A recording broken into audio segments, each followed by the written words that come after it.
welcome to all of you. When I came to Warsaw, I just really loved it immediately. It's vibrant, it's exciting, there's lots to do, and people are proud to be here. Just 2 sentences, we're a family company from Vienna. We're doing all kinds of projects from apartments to offices to hotels. We like Warsaw, we are still investing our capital here and will continue.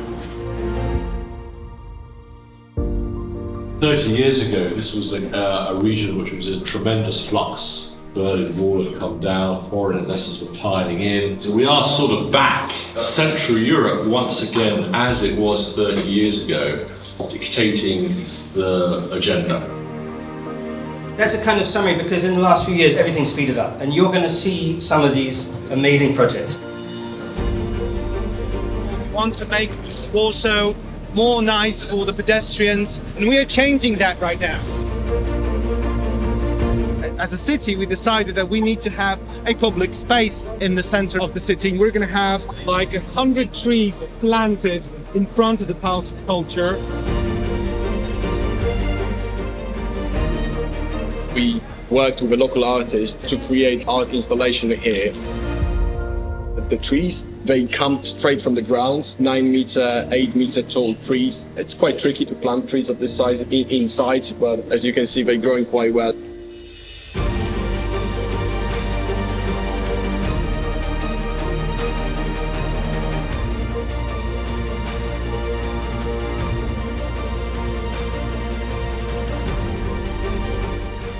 Warsaw 22, which we are jointly developing with one of the most experienced partners in Poland, which is Echo Investment. Location itself is great because it's located in the city center of Warsaw. From the eastern part of the plot, we have a nice park. We plan to build this park on 2 hectares of land.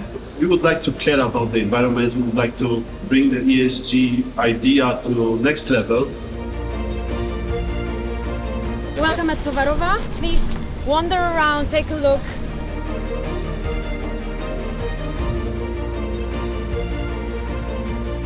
Welcome to European Square, developed by Gelantro, as well as this Warsaw Spire complex. The main point from our side is the bridge construction, which is our latest skyscraper project.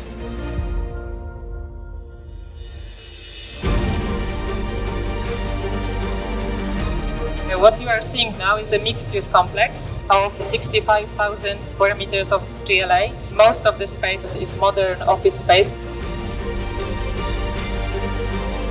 I wanted to bring you here just to show you one of our 50 machines, but this is a special one for a few reasons. First of all, it's the biggest, as you can see. This was a huge construction process to build the new modern buildings above the monuments that you are seeing here.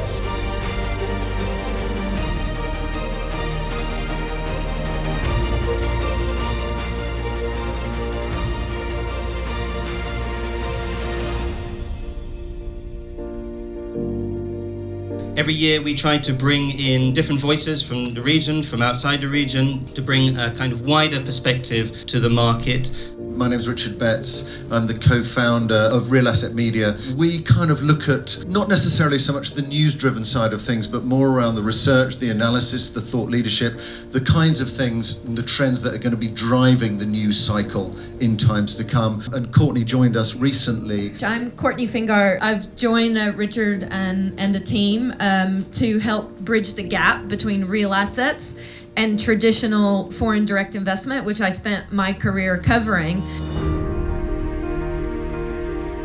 We have productivity growth, and that's very important for financial markets and for long-term development. And thankfully, we have lots of that in the CE region. So we're now going to have Simon Robson-Brown from Morgan Stanley. Fantastic that you can be here with us and share some perspectives that often we don't get, which are around listed side of real estate. A REIT is a real estate investment trust. It is the backbone of what we invest in. We're looking for new ideas and new cases for capital. Do you see any opportunities coming up in the region for that strategy? It's not $1 million question, it's a hundreds of billions of dollars question. I think the winners today are the ones who can invest with equity and refinance later. You're doing a huge project. What are the challenges you're facing? is connected to inflation, and this is something which affects strongly the construction costs, which went much higher. We now see it going down, and I think this is a challenge for the whole market. It's not also only for development projects. We observe this trend all around the world, that people like to enjoy destination places. Obviously, you need a large land in order to develop such project.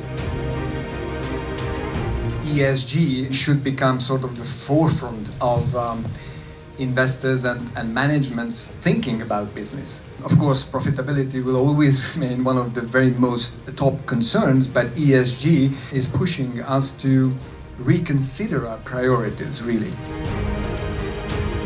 I think in terms of revitalization, we've proven to be a reliable partner.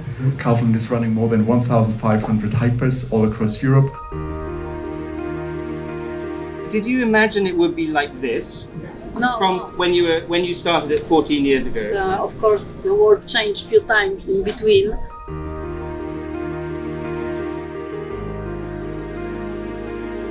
When we are talking about energy prices and the green transition, I think that it is not only about reducing the carbon footprint, which dominate the discussion about the green energy, but it's about to have cheaper energy and to be independent to the global situation. Despite having a war next to us, there's still take-up. It takes longer to get transactions done, but there's still a pretty compelling case for being in this part of the world. What we're focusing on here is greenfield FDIs. A lot of FDI now is being driven by clean tech trends. So you see things like EV battery plants, you see semiconductor FDI. A lot of this is really driving the growth in FDI. And to put it into perspective, in 2019, renewable energy was the 12th largest FDI sector, and it's now the 6th largest globally. Poland is uniquely well positioned to be the hub for some of the industrial projects. We are viewed as a place of stability and a good destination.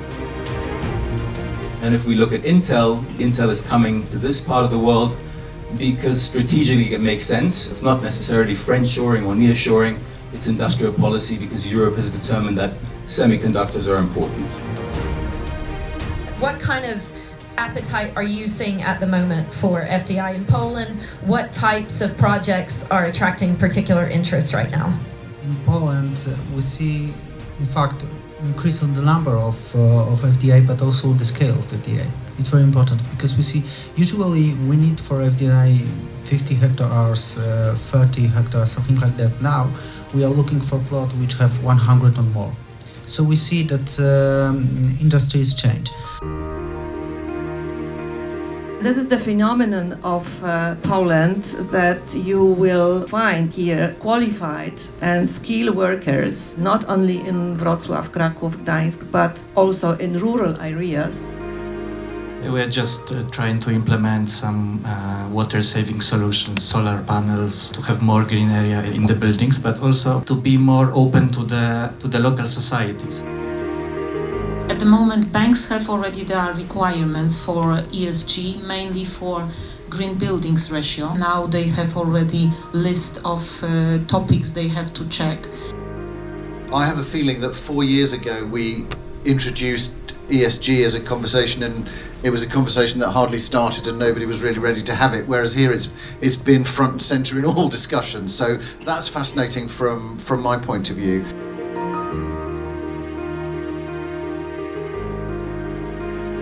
It was very good to see very good examples how the industry is evolving.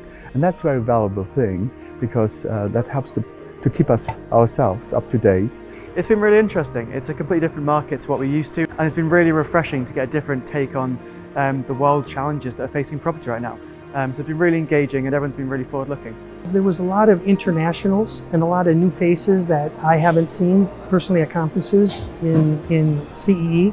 So to get their insight was interesting for me. I think the one thing which stands out in this conference comparing to others is that the panels are to the point, very direct and very informative. Thank you very much for staying to the end, and hopefully see you next year. Thank you.